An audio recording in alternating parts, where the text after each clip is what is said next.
नमस्कार दोस्तों, स्वागत है आपका स्टडी फॉर सिविल सर्विसेज में। वीडियो को पूरा देखिए। कोई भी आपका फीडबैक है, कोई सजेशन है, तुरंत वीडियो में कमेंट करके जरूर बताइए। अच्छा लगे तो वीडियो लाइक जरूर कर लीजिए और ऐसे वीडियो लगातार फ्री में पाने के लिए चैनल को तुरंत सब्सक्राइब कर लीजिए और बेल आइकन को जरूर टैप कर लीजिए ताकि आगे भी सारे वीडियो आपको मिलते रहे। यूट्यूब में फॉलो करते हैं तो प्लीज ये वाला फ्री टेलीग्राम चैनल जरूर ज्वाइन कर लीजिएगा। सारे नोटिफिकेशन, सारे अपडेट यहीं पे आते हैं, ध्यान रखिएगा। स्टडी फॉर सिविल सर्विसेज का कोई भी पेड ग्रुप अगर आपको ज्वाइन करना है तो सिर्फ 856480560660897423864455 यही नंबर है हमारे, सिर्फ जहां पे कॉल या व्हाट्सएप कर सकते हैं।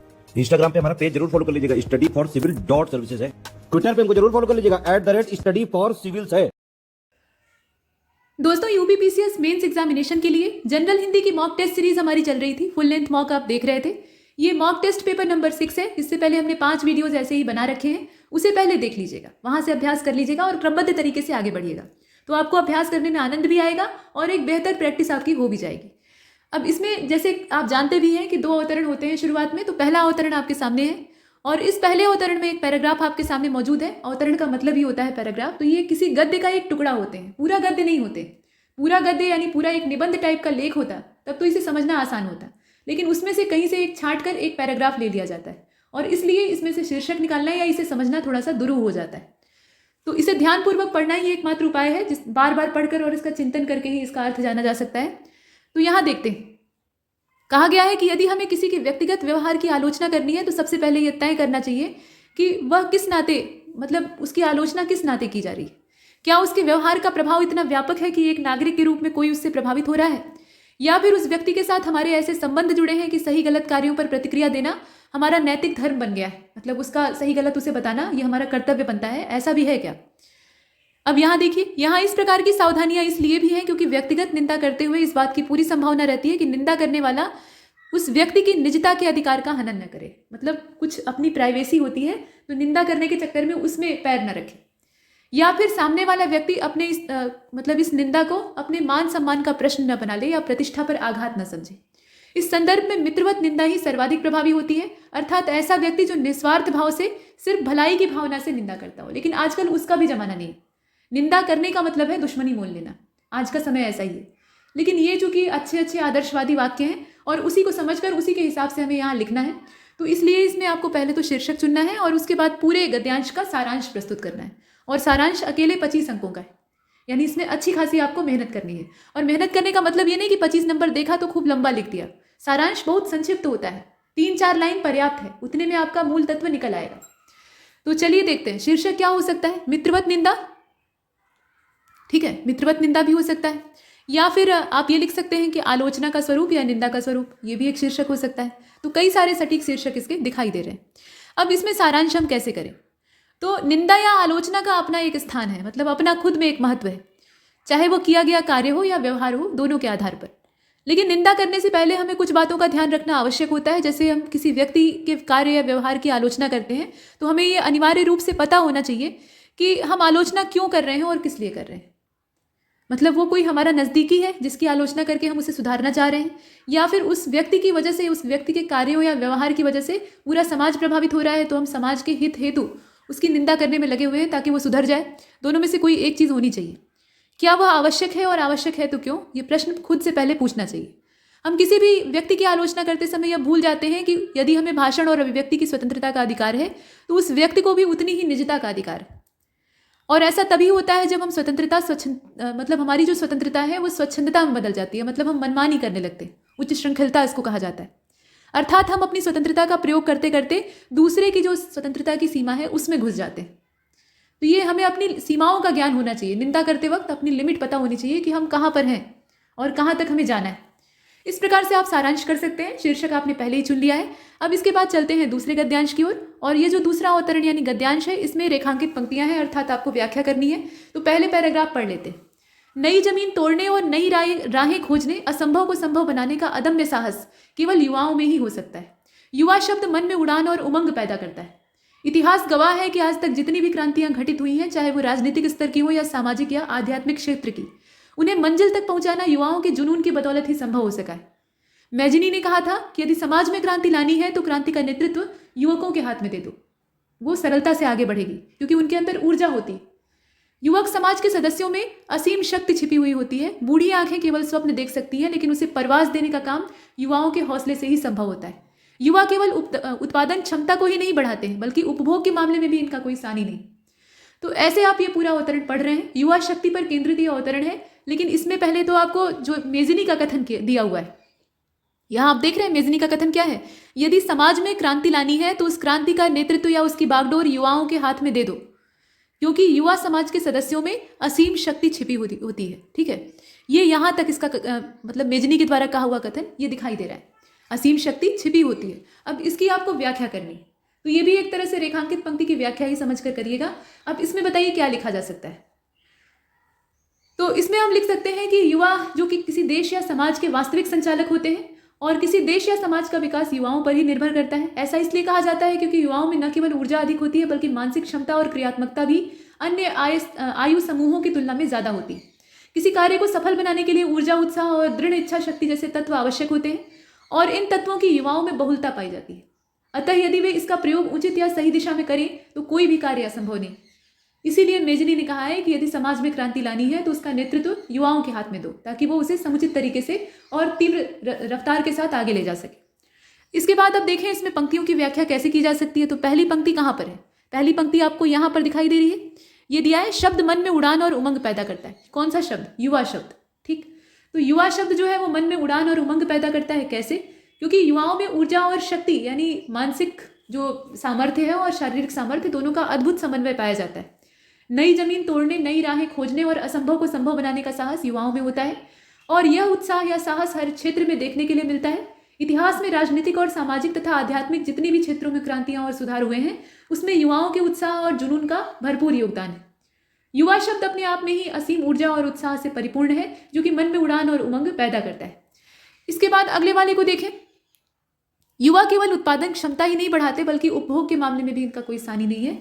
तो युवा उत्पादन क्षमता के मामले में उच्च होते हैं, और जैसा कि उपरोक्त गद्यांश में कहा गया, लेकिन उसके बावजूद युवाओं में उपभोग क्षमता भी ज़्यादा होती है। भारत विश्व में सर्वाधिक युवाओं वाला राष्ट्र है। आबादी तो हमारी ज़्यादा ही है, चीन के बाद सेकंड पोजीशन, लेकिन उसमें भी युवा आबादी हमारे पास सबसे ज़्यादा है, सबसे अधिक। और भारत ही बड़े बाजार के रूप में उभरा हुआ है। बड़ा बाजार मतलब बड़ी बड़ी जो बहुराष्ट्रीय कंपनियां हैं और बड़े देश हैं, वो यहाँ अपना पैसा लगाते हैं और यहाँ से मुनाफा कमाते हैं। तो इंटरनेट, शिक्षा, स्वास्थ्य आदि क्षेत्रों में वो एक बड़े बाजार के तौर पे सामने आया है। युवाओं की संख्या बढ़ी है तो विभिन्न क्षेत्रों में उपभोग की मात्रा भी बढ़ी है। जैसे किसी उद्योग में निवेश अधिक होगा तो लाभ भी ज़्यादा प्राप्त होगा, उसी प्रकार से उत्पादन क्षमता निरंतर बढ़ाए रखने के लिए उपभोग की क्षमता की पूर्ति भी आवश्यक है। उत्पादन क्षमता बढ़ाएंगे तो उसके साथ साथ उपभोग भी हमें बढ़ाना होगा ताकि खपत बढ़े, और फिर उत्पादन को मतलब उत्पादन जो हम कर रहे हैं यानी जो प्रोडक्शन हमारा हो रहा है वो मुनाफे में जाए। तो उस चीज़ के बारे में इसमें लिखना था। तो इस प्रकार से हमने लिखा। यहाँ आप देख रहे हैं ये जो दूसरी पंक्ति थी इसकी हमने व्याख्या की। शीर्षक भी बताना है। अब शीर्षक इसका क्या हो सकता है? तो युवा समाज का संचालक, ऐसे आप लिख सकते हैं, और भी कई सारे शीर्षक हो सकते हैं। अब यहाँ जो तीसरा प्रश्न है उसकी ओर चलते हैं। तीसरे प्रश्न में यहाँ पत्र लेखन है, और पत्र लेखन में पहले वाले में कहा गया कि एक सरकारी पत्र का ढांचा बनाइए, यानी सरकारी पत्र लिख डालिए, जिसमें कि सचिव शिक्षा मंत्रालय भारत सरकार के रूप में आपको सभी केंद्रीय विश्वविद्यालय के कुलपतियों को सूचित करता हुआ एक सरकारी पत्र लिखना है, जिसमें नई शिक्षा नीति 2020 के तहत शिक्षा प्रणाली में किए गए आमूल चूल बदलाव के संदर्भ में की जाने वाली तैयारियों का ब्यौरा मांगा गया हो। अब यहाँ कुछ लोग ये कहेंगे कि सभी केंद्रीय विश्वविद्यालय के कुलपति यानी सामूहिक, मतलब आप खुद किस हैसियत में हैं? सचिव हैं शिक्षा मंत्रालय के, भारत सरकार के, और आपको एक पत्र का ढांचा तैयार करना है जिसमें कि आप जितने भी सेंट्रल यूनिवर्सिटीज़ हैं उनके जितने भी कुलपति हैं उनको संबोधित करते हुए एक पत्र लिखेंगे, सरकारी पत्र, जिसमें कि आप उनके मतलब जो नई शिक्षा नीति है उस शिक्षण प्रणाली के संबंध में जो बदलाव हो रहे हैं उसके बारे में ब्यौरा मांग रहे हैं। तो सामूहिक रूप से संबोधित करने वाला पत्र जो है वो परिपत्र होता है, आमतौर पे आपने सुना है। तो दिमाग में ये आ सकता है कि ये भी जो है ये परिपत्र ही है, तब ये सरकारी पत्र कैसे हो सकता है? तो ये परिपत्र नहीं है, ये सरकारी पत्र है। वो इसलिए क्योंकि यहाँ पर जवाबी ब्यौरा मांगा गया है, और परिपत्र में प्रत्युत्तर की अपेक्षा नहीं की जाती है, वो एक दिशी होता है, यानी सूचना देकर काम खत्म हुआ, बदले में रिप्लाई नहीं मिलेगा। और यहाँ जो सरकारी पत्र है इसमें ब्यौरा मांग लिया गया है, तो सामूहिक रूप से ये भले ही संबोधित करता है लेकिन ब्यौरा मांग रहा है, तो ये है ऑफिशियल लेटर।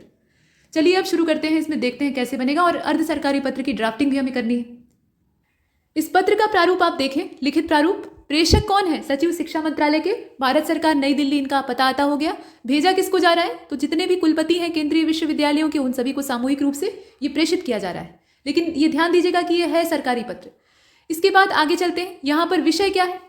तो विषय आपका है नई शिक्षा नीति के संदर्भ में जो शिक्षा प्रणाली में परिवर्तन ले आने हैं उसके संदर्भ में। और ये हमेशा ध्यान दीजिएगा कि विषय संक्षिप्त रहे, और उस विषय को लिखने से पहले यहाँ दिनांक और स्थान का नाम जो है ये साइड में बाईं तरफ रहता है, और पत्रांक रहता है सबसे ऊपर। और पत्रांक आप चाहें, यहाँ देखिए पत्रांक दिया नहीं है, लेकिन आप चाहें तो यहाँ बीच में डाल सकते हैं, बीचों बीच सबसे ऊपर, और नहीं तो दाहिनी तरफ जो कोना है सबसे ऊपर वाला वहाँ पे पत्रांक डाल दीजिए। दोनों ही जगह उपयुक्त है, तो वो पत्रांक डाल लीजिएगा। उसके बाद ये स्थान और दिनांक वाला जो काम है ना, इसको यहाँ बीच में पहले कर लेना है। उसके बाद तब विषय डालना है नई शिक्षा नीति 2020 के अनुसार शिक्षा प्रणाली में परिवर्तन के संदर्भ में, और उसके बाद तब शुरू करना है संबोधन। तो महोदय, उपर्युक्त विषयक या उपर्युक्त विषय के संदर्भ में, यानी जो विषय अभी ऊपर कहा गया है उसके संबंध में आप सभी से निवेदन है कि नई शिक्षा नीति 1986 के पश्चात 2020 लागू करने की तैयारियों के विषय में आप सभी अपना ब्यौरा निर्धारित समय पर जल्द से जल्द देने का कष्ट करें। ये इस प्रकार से कहा गया, मतलब इसमें ब्यौरा मांगा गया है, और कहने का तरीका नितांत ही ऑफिशियल है, यानी जो कार्यालयी लहजा होता है, अनुशासन होता है, उस तरीके से कहा गया है। अब यहाँ लिखने वाले व्यक्ति यानी भवदीय क ख ग सचिव शिक्षा मंत्रालय, और प्रतिलिपियाँ जिसको भी भेजनी है तो उनको भेजने के लिए यहाँ पे अपना रिक्त स्थान छोड़ देंगे। प्रतिलिपियाँ प्रेषित सूचनार्थ किसको प्रेषित की गई है तो पहला दूसरा और भी नंबर आप डाल के यहाँ लिख सकते हैं। अगर कुछ नहीं सूझ रहा हो तो उसके लिए फिर ब्लैंक स्पेस छोड़ दीजिए। अब जब प्रतिलिपियाँ भेजी जाती हैं किसी भी पत्र की, मतलब कोई सरकारी पत्र या कोई भी इस तरह का महत्वपूर्ण पत्र, तो उसके लिए आज्ञा लेनी पड़ती है। तो एक बार फिर यहाँ प्रतिलिपियाँ प्रेषित करने के बाद दाहिनी तरफ नीचे आज्ञा से हस्ताक्षर क ख ग, यानी वही जो सचिव हैं शिक्षा मंत्रालय के, उन्हीं के द्वारा प्रतिलिपियाँ प्रेषित करने की भी आज्ञा दी गई, या उनसे नीचे स्तर का भी कोई सचिव कैटेगरी का अधिकारी जो है वो आज्ञा प्रेषित कर सकता है। चलिए अब आगे चलते हैं, अगले वाले को देखते हैं। तो अर्ध सरकारी पत्र का यहाँ ड्राफ्ट बना हुआ है, ड्राफ्टिंग ही हमें करनी थी असल में। अर्ध सरकारी पत्र जैसा कि पिछले मॉक टेस्ट में बताया भी गया है कि ये नितांत ही अनौपचारिक शैली के होते हैं, इसमें विषय नहीं लिखा जाता है, ठीक। गोपनीयता इनकी प्रमुख विशेषता होती। तो यहाँ आप देख रहे हैं ये जो ड्राफ्टिंग है इसमें अ ब स और इनका पता है, इनका जो दूरभाष संख्या वगैरह हो या फैक्स हो सब भी डाला जाता है। तो पद नाम और इनका पता आता ये डाला गया, और उसके बाद श्री अ ब स इन्हें संबोधित करते हुए या प्रिय श्री मित्र इस प्रकार से भी संबोधन होता है। बहुत सारे संबोधन होते हैं जो आत्मीय हो, और उसके बाद पत्र की मेन बॉडी को बिना लाग लपेट के लिख दिया गया है, और अंत में ससम्मान बात को यहाँ खत्म किया, और ससम्मान शब्द जो है यहाँ बीच में रहता है, और उसके बाद दाहिनी तरफ भवनिष्ठ जिसके द्वारा पत्र लिखा जा रहा है उसका वहाँ पे हस्ताक्षर और नाम पदनाम इत्यादि होता है। कुछ जो डेमी ऑफिशियल लेटर है उसमें आप देखते हैं कि भेजने वाले का जो पता है यानी प्रेषक जो होता है उसका नाम पता ऊपर लिखा हुआ होता है, और जो प्रेषित होता है यानी प्राप्तकर्ता होता है उसका नाम यहाँ नीचे होता है यहाँ पे। तो वो काम भी आप कर सकते हैं, ठीक है। यहाँ नीचे ही लिखिए, ऊपर अपना लिख दीजिए, वो भी तरीका सही है। और इसमें अर्धशासकीय पत्र संख्या यहाँ आप देख रहे हैं, अर्धशासकीय पत्र संख्या, स्थान और दिनांक ये दाहिनी तरफ यहाँ कोने में लिखा गया। कहीं कहीं आप देखते हैं कि ये बीच में लिखा होता है, तो बीच में भी लिखा जा सकता है, क्योंकि कभी कभी अर्ध सरकारी पत्र जो है वो पहले से उनका जो ऊपरी हिस्सा है यानी ऊपर का जो मास्ट हेड कहा जाता है वो छपाया होता है, तो वो जिस लुक में छपवा दिया गया उसी लुक में रहता है। बस ये है कि ये जो अर्धशासकीय पत्र संख्या है इसको इधर नहीं ले आएंगे, बाईं तरफ ये हमेशा रहेगा, या तो बीच में रहेगा और नहीं तो दाहिनी तरफ रहेगा, इतना ध्यान देंगे। तो पत्र में थोड़ा सा जो प्रारूप का बदलाव है उससे कंफ्यूज नहीं होना है, क्योंकि लिखने का तरीका और छपाई का तरीका थोड़ा अलग होता है। कुल मिलाकर अर्धशासकीय पत्र का ये ड्राफ्ट है जिसे कि आपने यहाँ देखा। अब आगे चलते हैं, चौथा प्रश्न शुरू हो चुका है, और इस चौथे प्रश्न में पहले हम उपसर्ग देखते हैं फिर प्रत्यय देखते हैं। तो यहाँ उपसर्ग से संबंधित दो प्रश्न हैं। पहला तो प्रश्न जो इसमें दिखाई दे रहा है उसे ध्यान से देखिए। परि उपसर्ग लगाकर 5 शब्द बनाने हैं।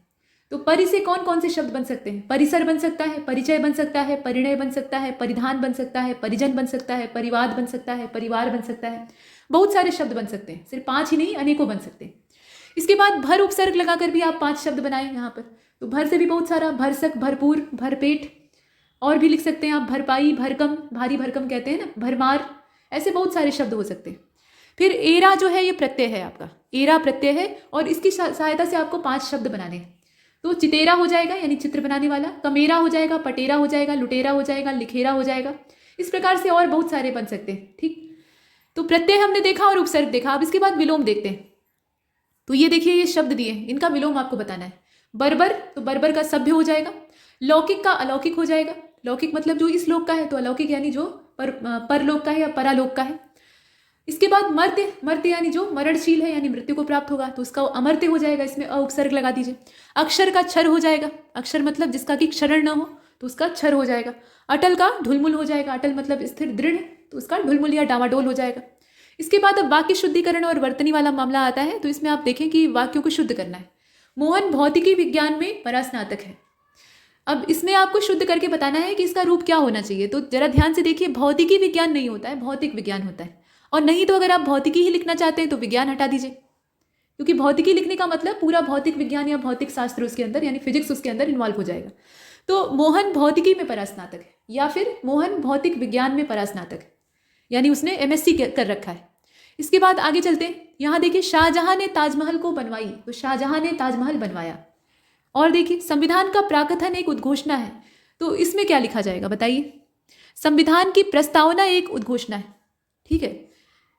अब यहाँ थोड़ा सा ये है ना कि प्राकथन भी उसी को कहा जाता है। तो प्राकथन लिखा कैसे जाता है, इसको लिखने का तरीका कुछ इस प्रकार से होता है, आधा क भी इसके साथ होता है, तो वर्तनी के लिहाज से ये गलत है। समावेशी दृष्टिकोण का देशभक्ति से घोर संबंध है। अब यहाँ शब्द चयन की गड़बड़ी है, घोर की जगह क्या हो जाएगा, घनिष्ठ हो जाएगा। द्रोणाचल पर्वत को जड़ समेत उखाड़कर हनुमान जी दक्षिण की ओर उड़ चले। ये वाक्य देखिए, द्रोणाचल पर्वत को जड़ समेत उखाड़कर हनुमान जी दक्षिण की ओर उड़ चले। द्रोणाचल कहाँ पर था, हिमालय के जो हिमालय पर्वतमाला है उसी में से एक पर्वत था। और जब लक्ष्मण जी को मेघनाथ शक्तिबाण का प्रहार करता है और वो मूर्छित हो जाते हैं, तो उसके बाद सुषेण वैद्य आते हैं, मतलब आते क्या है, उनको घर समेत उठाकर हनुमान जी ही ले आते हैं। तो वो सलाह देते हैं कि संजीवनी बूटी अगर मिल जाए तो इनकी प्राण रक्षा हो सकती है, लेकिन सूर्योदय से पहले ही, अगर सूर्योदय के पश्चात का समय बीत गया तो बहुत देर हो जाएगी। तो इतना सामर्थ्य किसी के पास नहीं था कि वो श्रीलंका से उड़ान भरे या किसी भी तरह से प्रस्थान करे और सीधा हिमालय यानी उत्तर दिशा में चला जाए और वहाँ से जो औषधि है उसको लेकर लौट भी आए। तो एकमात्र हनुमान जी ही ये काम कर सकते थे, जो कि पवन वेग से उड़ते थे, पवन पुत्र थे ही। तो उनको ये काम सौंपा जाता है और वो निकल पड़ते हैं। पूछते हैं कि संजीवनी बूटी की पहचान क्या है, तो सुषेण वैद्य बताते हैं कि वो दिव्य बूटी है, तो उसमें चमक है, मतलब वो हमेशा शाइन करती रहती है, चमकती रहती है। अब हनुमान जी जब पहुंचते हैं हिमालय पर्वत, तो वहाँ देखते हैं कि जो पूरा द्रोणाचल पर्वत है वही जगमगा रहा है, मतलब पूरा आलोकित हो रहा है, चारों ओर संजीवनी बूटी जैसी ही औषधियाँ दिखाई दे रही हैं। और आप सभी जानते हैं कि हिमालय पर्वत जो है वो औषधियों की खान है, जड़ी बूटियों का भंडार है। तो हनुमान जी को कुछ समझ में नहीं आता है। वो सोचते हैं कि अगर हम अपने मन से कुछ उखाड़ कर ले गए तो हम वैद्य तो है नहीं, और वहाँ पर वैद्य जी इसे गलत साबित कर सकते हैं, मतलब वो काम की ना निकले तब क्या होगा। तो वो पूरा पर्वत ही उखाड़ लेते हैं और पूरे द्रोणाचल को लेकर उड़ जाते हैं और ले जाकर वहाँ रख देते हैं। जब उसमें से बूटी निकाल कर काम हो जाता है तो उसको ले जाकर वापस रख देते हैं।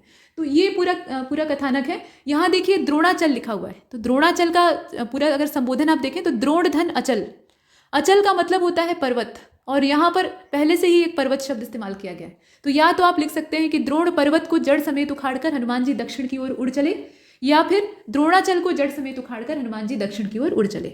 ये इस प्रकार से वाक्य शुद्धिकरण होता है, मतलब मिलते जुलते अर्थ वाले दो शब्द आपको इस्तेमाल नहीं करने। अब यहाँ वाक्यांश के लिए एक शब्द है आपका, इसमें 5 है टोटल। तो पूर्णिमा के चंद्रमा से छिटकने वाली जो राशियाँ होती हैं, या आप कहिए कि रश्मियाँ होती हैं, हालांकि रश्मियाँ जो है वो सूर्य से निकलती हैं, तो उन्हें क्या कहा जाता है। जो पूर्णिमा का चांद होता है यानी पूर्ण चंद्र होता है, उससे छिटकने वाली जो रश्मियाँ या राशियाँ होती हैं उनको क्या कहते हैं। तो उनके लिए जो शब्द इस्तेमाल होता है वो होता है राका। ठीक है, ये राका शब्द जो है ये उस दिन की चांदनी को कहा जाता है। ठीक, यहाँ पर इसे थोड़ा सा सही कर लीजिए, राका। और वह पशु जो छुट्टा जंगलों में विचरण करता है तो उसको बनैला कह सकते हैं, यानी वन में विचरण करने वाला, या अनेर भी कह सकते हैं। औषधि युक्त अर्क जो कि किण्वन प्रक्रिया से तैयार किया गया है तो उसको क्या कहा जाएगा, आसव कहा जाता है। मतलब बहुत सारी औषधियों को कूटकर आपस में मिलाकर छोड़ दिया जाता है सड़ने के लिए। जब उसमें फर्मेंटेशन हो जाता है यानी पूरा वो किण्वन प्रक्रिया से गुजर लेता है तो उसके बाद उसमें अल्कोहलिक प्रॉपर्टी पैदा हो जाती है और वो औषधि में तब्दील हो जाता है। इसके बाद आप देखें, वह महिला जिसने कि अपने यौवन को समूचे नगर के मोदनार्थ सार्वजनिक कर दिया हो तो वो नगर वधू कहलाती है। मतलब हर नगरवासी की वधू यानी सबका मनोरंजन करती है।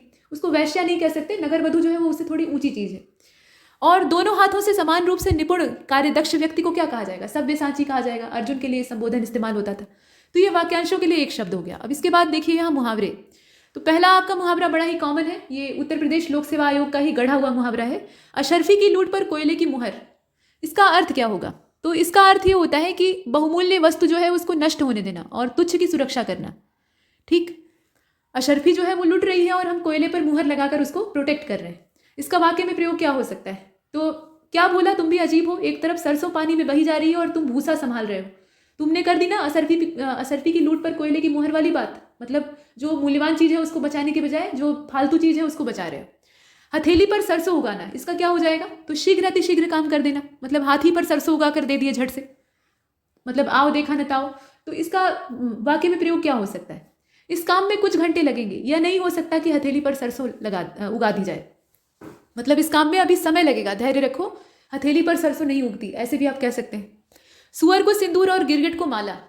अब इस लोकोक्ति का मतलब बताइए, लोकोक्ति है तो आप ध्यान से देखें तो सुअर जो है वो हमेशा कीचड़ में लौटने का शौकीन होता है। अगर आप उसको सिंदूर यानी बढ़िया तिलक और चंदन लगा दें तो जाकर वो कीचड़ में लौट लेगा, सब बराबर, मतलब उसकी सुंदरता गायब। और गिरगिट के गले में माला पहना दीजिए, गिरगिट हमेशा गला हिलाता रहता है, यानी गर्दन उसकी हिलती रहती है, माला उतर के फिका जाएगी। ठीक, तो दोनों में ये दोनों वस्तुएं शोभा देंगी नहीं, तो इसलिए अयोग्य व्यक्ति को मूल्यवान वस्तुओं का उपहार देना, ये इसका तात्पर्य होता है। या गलत व्यक्तियों को सम्मान देना, ये भी इसका मतलब हो सकता है। तो वाक्य में प्रयोग आप कैसे करिएगा?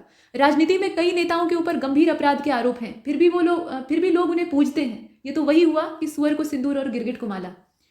हानि करना। अब इसके बाद जो अगला वाला है देखिए, खटिया कटाना। तो खटिया कटाने का मतलब है अपना नुकसान करा लेना, या खटिया कटाने का एक और मतलब होता है अपाहिज हो जाना, मतलब जो अपना दैनिक कर्म भी करने में समर्थ न हो। तो पहले के समय में क्या होता था कि व्हील चेयर इत्यादि होती नहीं थी, तो जिस चारपाई पर उसको लिटाया गया रहता था उसी चारपाई का एक हिस्सा काट दिया जाता था, वहां से वो अपनी शौच आदि क्रियाएं करता था।